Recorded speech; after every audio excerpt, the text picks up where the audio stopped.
Hello everybody and welcome to the Row by Row Garden Show. We're live here from Hoss Tools headquarters in Norman Park, Georgia, and we're glad you're with us.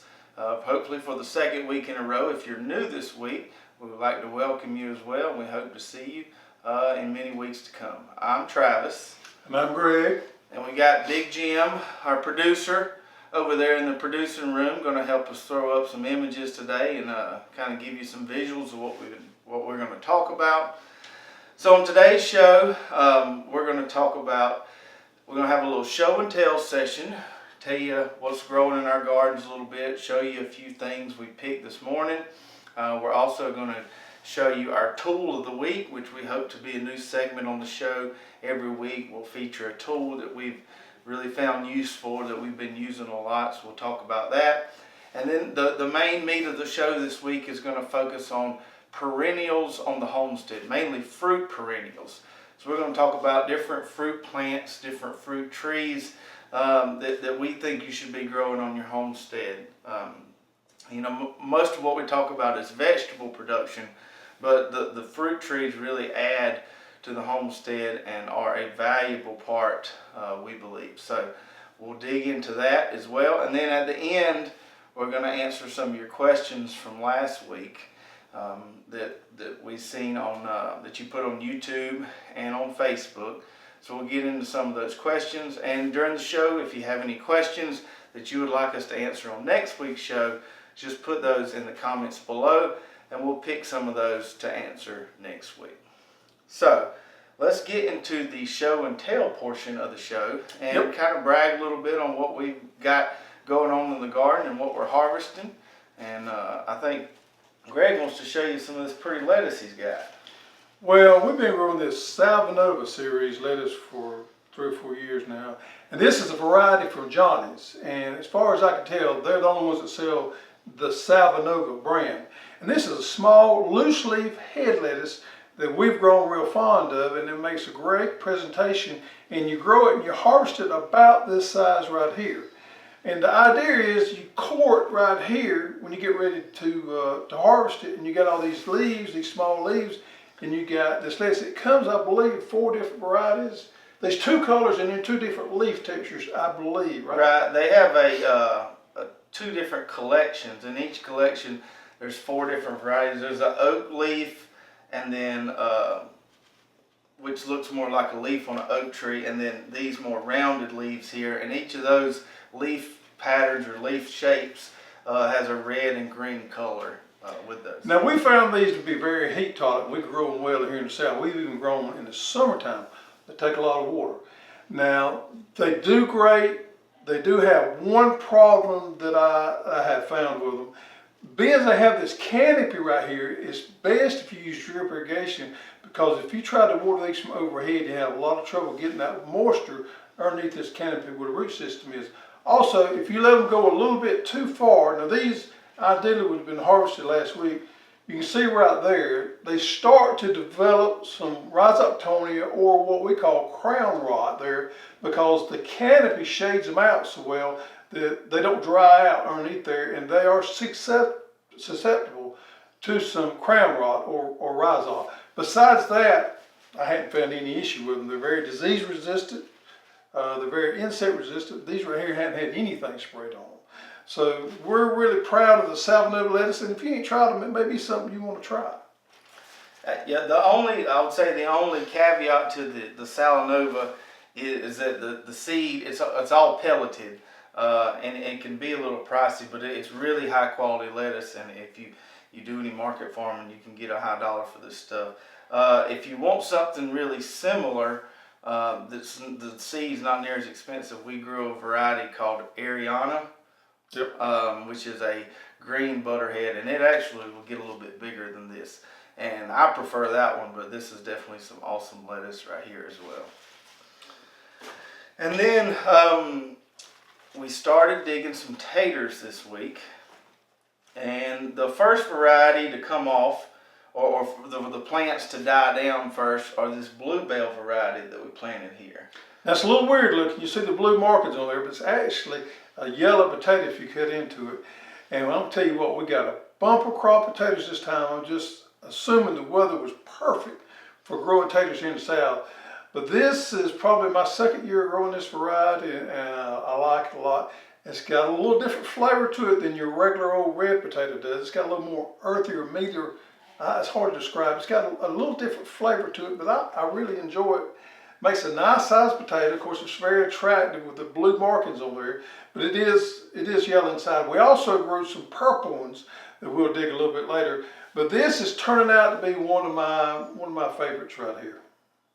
Yeah, and in my opinion, that right there will beat the brakes off a red tater. Now, we like to have a few red potatoes just for frying and stuff, but that bluebell variety is really, really tasty. It doesn't even need much butter. Maybe a little sour cream, maybe a little cheese, and man, you're good to go. Yep, really good stuff. All right, and then we've got some radishes here, and this is a Bravo variety, which is a purple radish, and it's got a really pretty inside here. We cut into it here. You can see nice little purple and white inside there. And these radishes are a little more sweeter than your average radishes. They're not quite as spicy, and you can let these get a little bigger. And I really, really like this variety here. They're really easy to grow, quick to grow off, and really good tasting radishes for salads or anything like that. And some fancy little eggplant here. We started growing this variety here a couple of years ago at our trial garden at the Sunbelt Expo. Now these eggplants is not your normal eggplants, and what's the variety on these? I think those are called Ichiban or Japanese eggplants. Yeah, it's a lot of in Italy. I think they grew this variety here a lot also, and it's a slender variety, and it comes out there, and we just kind of slice it up there, and we can fry it, or you can make eggplant parmesan out of it or whatever.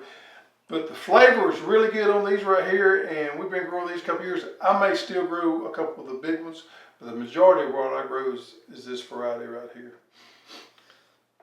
And then finally, believe it or not, we've got peppers already making. And this right here is a Cubanelle pepper, and they'll get bigger than this. I just pulled this one off today just to show you guys. These peppers are really good in just about anything. I've seen them, people cut them up and put them on a vegetable tray, dip them in some ranch or vegetable dip. It's classified as a sweet pepper. Yeah, these are sweet.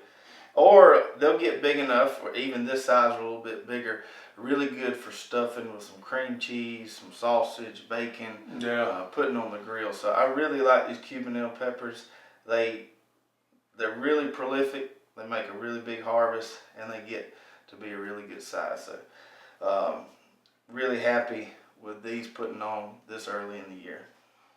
I've started a few years ago stuffing the Cubanelles also with some of the pimentos and the poblanos and putting them on the grill, wrapping them in bacon. Woo, that's good stuff there.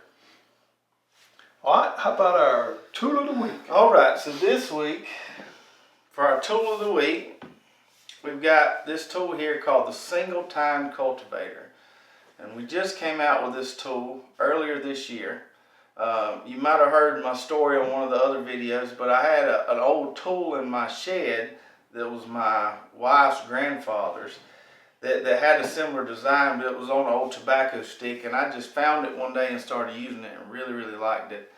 And so we've got a blacksmith in Missouri that makes some hand tools for us, and I sent that tool to him and said, can you make me something like this? And so he hand forges these, puts a nice little sharp point on there, and then he sends the heads to us, and we take them and put them on these nice handles right here. And the one thing I like about these handles is they're not lacquered with that thick, shiny finish. If you've ever had tools that have that finish on them, what tends to happen over time is they start cracking and splintering real bad, and you have to sand that finish off, and it can be aggravating to sand off. So these have what we call a wax finish on them, which is just a light protectant, and you can put some linseed oil on here and it'll soak it up really nice. Just a really nice handle and a really versatile tool. So we're transitioning all of our handles to this wax finish here. We've still got a couple of them that's got lacquer on, but we're transitioning all of them to that. I like it a lot better. Now, Will, that makes this for us, actually heat treats his head, which is unheard of in today of heat treating a garden tool. These are actually heat treated. He beats these things out by hand, and Will's an absolutely wonderful craftsman at some of the tools he makes, and we're fortunate to be able to work with him. So we have these here that are, hand forged, heat treated, and this little head right here is wonderful for getting in between the plants and getting those weeds out in between those tight spots. And also, you can also turn it sideways and maybe grab something right there with this right here and pull it out of there. So it's a wonderful tool. We're probably going to be coming out of this with a shorter version handle, somewhere in the 18-inch handle for people with raised beds or whatnot. So we're, single tine cultivator, they've been flying off the shelves. We're really proud to have them. And that is our tool of the week. Yeah. And just one more note on this right here. You can use this a couple different ways. You can use that point to kind of break up the soil, or I usually turn it on its side and just kind of scrape this curve across the dirt. It keeps me from tearing into my drip tape, and it's really, really nice. Okay. So, now let's get into the fruit trees and the perennial fruit plants you should be growing on your homestead. Now, personally, I was lucky enough, me and my wife, once we were done with all of our college ramblings, we moved into her grandfather's old place, and he liked to garden and grow food just as much as I do. And so I was lucky enough that many of these plants were already there, and I've been able to benefit from his love of gardening and growing fruit and stuff like that. So I'm really passionate about having, I think those fruits complement the vegetables really well. There's a lot of things you can do with them, and they're nice to have on the homestead. We've got several different kinds of fruits, perennial fruits on our homestead. We've got mulberries, we've got blackberries, we've got blueberries, we've got figs, we've even got muscadine. And we want to talk a bit about several of those, maybe what varieties we have, where these things might grow better, and where you might be able to find some of these trees or plants if you want to grow them on your homestead. So first, let's talk about mulberries. So when we moved in, I had never seen a mulberry tree before, and when we moved in to where we live now, I remember calling Dad and asking him, have you ever seen a blackberry tree? And it kind of looks like blackberries growing on trees, but once you taste them and see them grow, they're a little different than blackberries. They don't have the seeds inside of them like blackberries, and they grow on a big tree as opposed to a bush or something like that. And they're really tasty. They will stain your hands a little bit, but they're really tasty. And mulberries are usually the first thing, the first fruit we have on the homestead. They usually are the first thing that's going to produce before the blueberries or blackberries or anything else. Yeah, when he called me about that, I knew exactly what he was talking about, because I was grown before I seen my first mulberry tree, and it's exactly what it looks like. It looks like a giant blackberry tree from a distance, but when you get closer to it, you understand there is a little bit of difference there. Now, these trees can get huge. I've seen them easily 30 feet high, and they produce fruit all over that tree, and it's pretty easy to harvest ones on the lower hanging limbs. And if you get a ladder, you can get a few more up, but there's a lot of them that goes to waste around the top of the tree that you just simply can't get to. The birds absolutely love them. And if you wait too long, the birds will get them before you do. So if you're big and attracting birds, the mulberry tree is got to have for your homestead, because they will flock in there when them mulberries ripen up. Mulberry trees, from the best of my knowledge, is not native to our southern United States. Now, there is a red mulberry tree that is native to the eastern part of the United States, but the particular mulberry that we're talking about gets purple like a blackberry does, a dark purple black, and they're more widespreadly grown in southern Europe. So I'm assuming somewhere down the line, somebody brought those over and started growing them over here, and that's pretty much where they come from, was Europe. They will grow in zones 4 through 10, so they will grow in pretty much all regions. We don't see a lot of them right here, but we do see some. We got friends at Stark Brothers Nurseries in Missouri that sell the mulberry trees, and they've done a good bit of work on trying new varieties and developing new varieties of some of these mulberries. And we're going to show a link, I'm assuming, to Stark Brothers up there and show these folks here absolutely do a wonderful job of growing all these different kind of plants and giving you a world of information that you can go in there and read and see what variety might grow in your area. And they're a wonderful group of people. And we did a tour there a couple of years ago, and it was pretty nice. They even got some mulberries that they grew this just for drawing deer in. So if you're a big deer hunter, they got a variety that you can buy that they say the deer absolutely love. So there's a lot of different mulberry trees around. I'm not exactly sure what variety that we grow around here, but there's a few different varieties of them. Yeah, their website is starkbros.com, so StarkBros.com, and they got several different varieties of mulberry. If I remember correctly from our tour, the one that they said is really attractive to the deer is called the Illinois Everbearing Mulberry. I think you're right. I think that's the right variety. But if I was going to buy another mulberry tree, that's definitely where I'd go to get it. You know, the mulberry trees, the one you have, the ones that I'm familiar with, it takes no spraying for disease, insect control. They're pretty much resistant to that. Fertilization is pretty much nothing. Right. So these are the type trees you can grow. Once you get them started and get them established, you don't have to do anything to, and they just keep giving back year after year. So it's a great low maintenance plant to have that you can get those mulberries off of. You can make jam off of them. People make wine off of them. We've done that. So it's a great plant to have that gives you something in that early springtime. Yeah, and I think I prune mine about once every 2 years. So very, very minimal input on the mulberry trees. So definitely give mulberries a try. Like you said, I think they'll grow just about anywhere except desert or super, super cold areas. So everybody should be able to give those a try. And the next one we're going to talk about are blackberries. So very similar in shape and color to mulberries, but very different plants, and they grow very differently. Here in the South, the thorned blackberries are kind of native to this area. You can find them on any fence row, or if someone's got planted pines in between the rows of there, you can find these all over the place. We call them briar bushes. Briars, yeah. Briars or you know, the thorn blackberry plants. And you can pick those off the side of the road in the summer here all the time. But recently, within the last 4 or 5 years, we've started cultivating the thornless varieties. Yeah, I started out growing the thorn type because some people say the thorn type is a little bit sweeter than the thornless type. I think they are. I started out growing that variety there.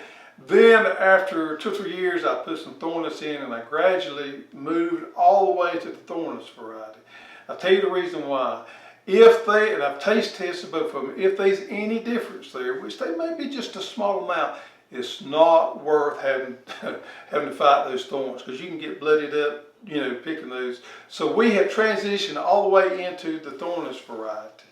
Now there's 3 or 4 different types, and I'm not talking about varieties, but I'm talking about different types of blackberries. The thornless, as we grow it, has to have a trellis because those things go crazy.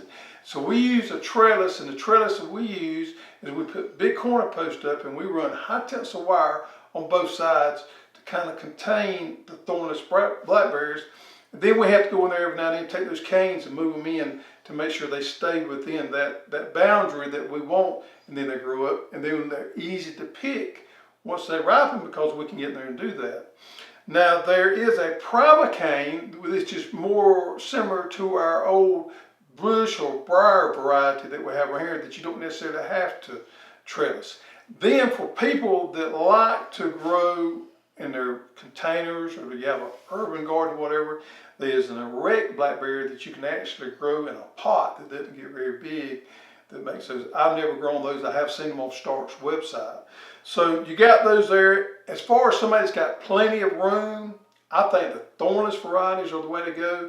And a lot of the varieties out there have Indian names like Apache or Natchez. Natchez.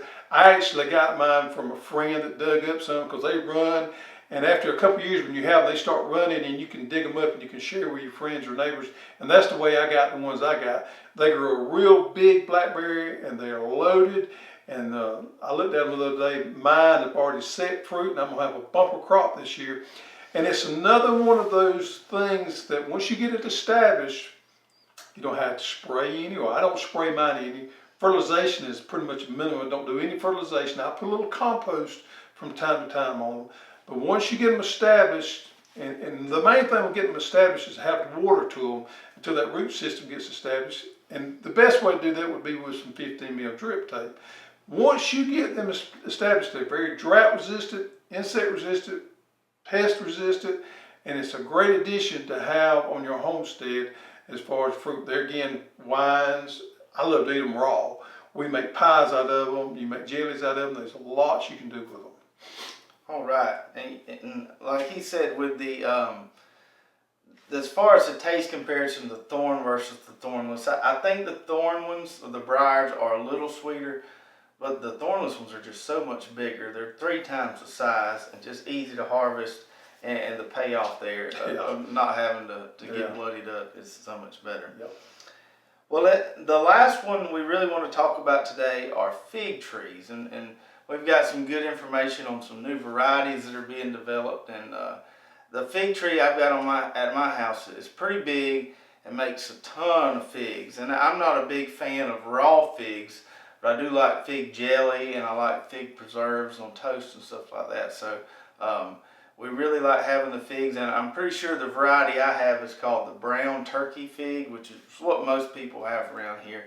And the trees can just get massive and loaded down. And I think Greg wants to talk a little bit about some new varieties that are being developed. So I love figs. I've grown the brown turkey before, but about 4 or 5 years ago I got interested in some newer varieties because I had seen some bigger, darker, different looking figs before. So I started doing a little research, and I found out LSU had done a good bit of research and had a breeding program a few years ago on figs, and they developed a lot of new varieties. And a lot of the new varieties are a lot bigger, a lot sweeter, and a lot better to grow for fruit than the older varieties we had, like the brown turkey that we were used to. So I actually bought some cuttings this year. I ordered some cuttings, and I've rooted some of these varieties here. And LSU has got a website showing all these varieties and everything. They got a ton of information on there. So I've started growing some of these. Hadn't had a bear yet, but I'm looking forward to that. I did have a friend that had one. I'm pretty sure that was an LSU variety, and it made a huge fig. Very sweet. They have a very high bricks content, and really looking forward to that. So if you're into figs like I am, you want to check out the LSU varieties out there. Now, they get rather pricey sometimes, and that's the reason I bought the cuttings and I rooted my own. But I think it's probably worth the payoff once you get those trees established, get them up, to have a variety that's going to put out a lot bigger and sweeter fruit than maybe you're used to that your grandma had, which was the brown turkey, which I love the brown turkey, but I'm not a huge fan of it since I found these new varieties. So we would post a link, but it's kind of a long link. If you just Google LSU fig program, you'll be able to see these new varieties they've got developed. Excuse me. Okay, so that wraps up our fruit tree perennial segment here, and we need to kind of move on into our question and answer segment. But with all of these fruit trees or fruit plants, it's all about just getting them started, and then the rewards are there for years and years to come. So it takes a little effort on the front end, but then they're pretty much maintenance free, for years to come.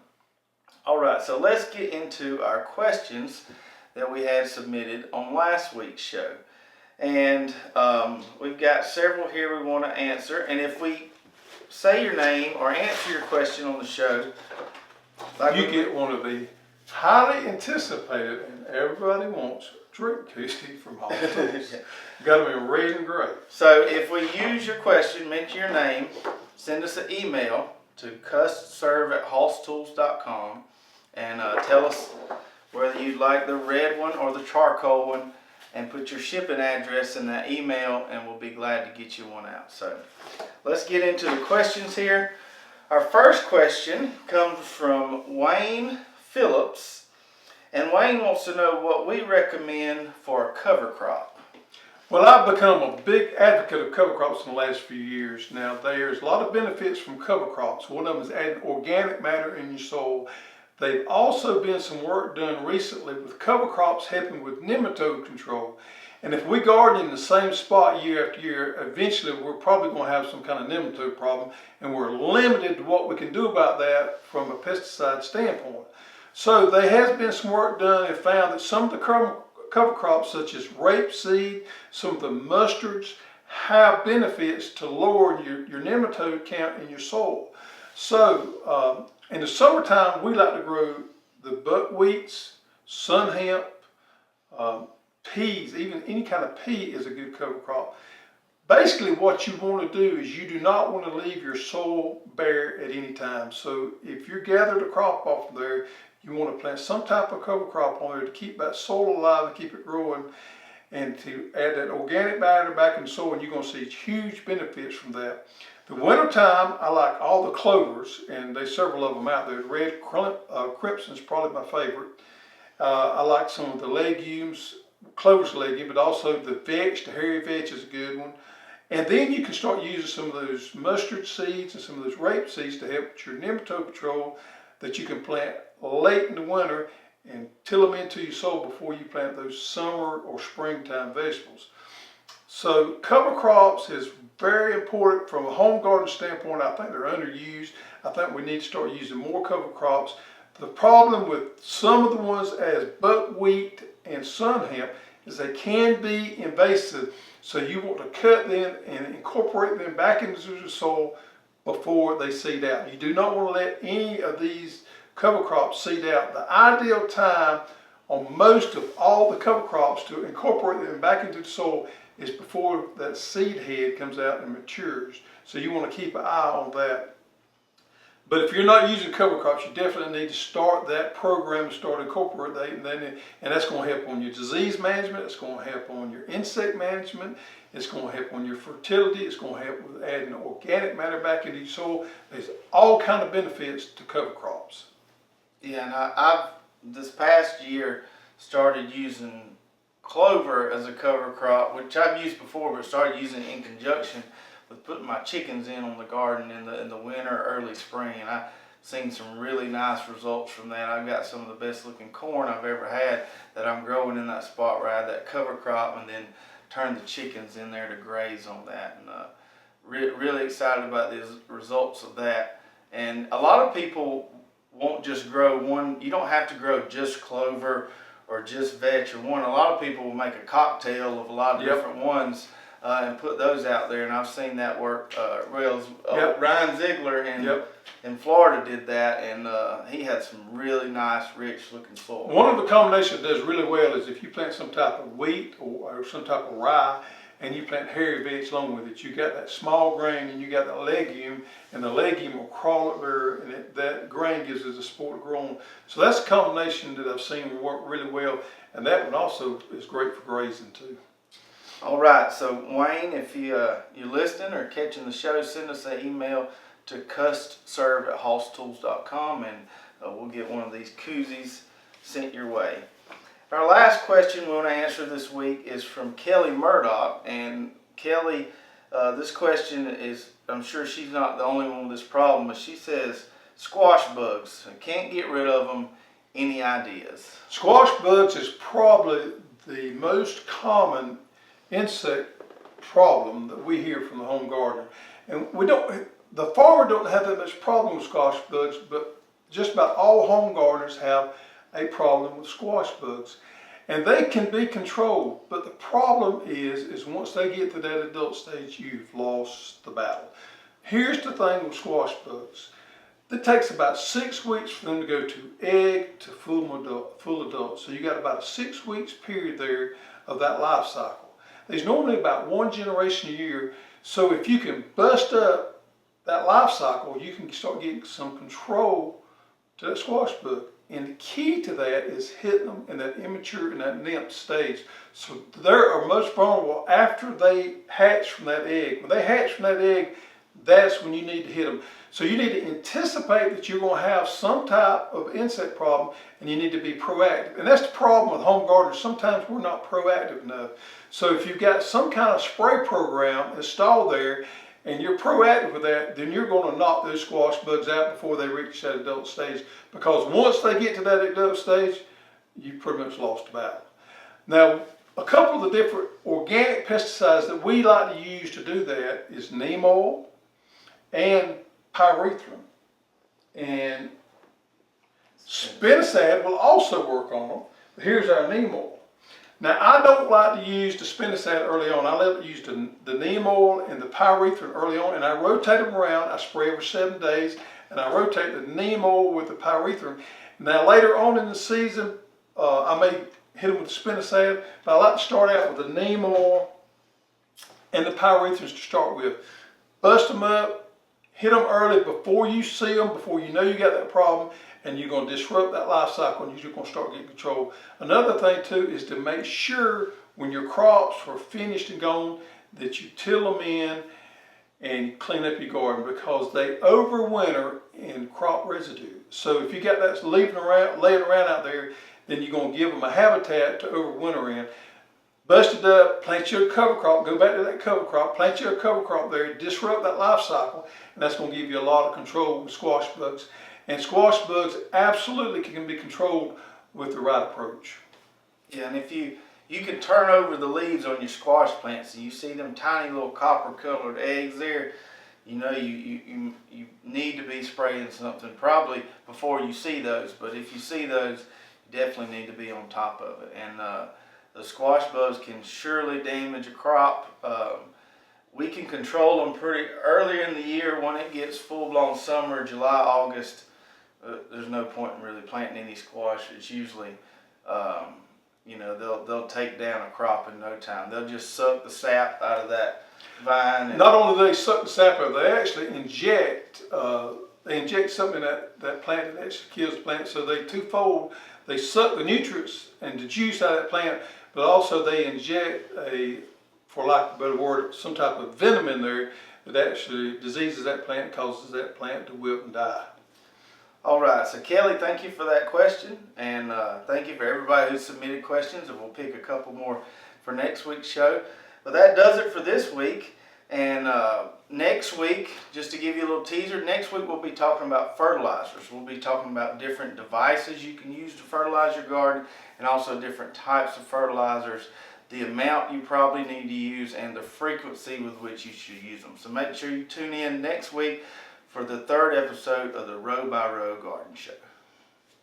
See you later. Get out there and get something done.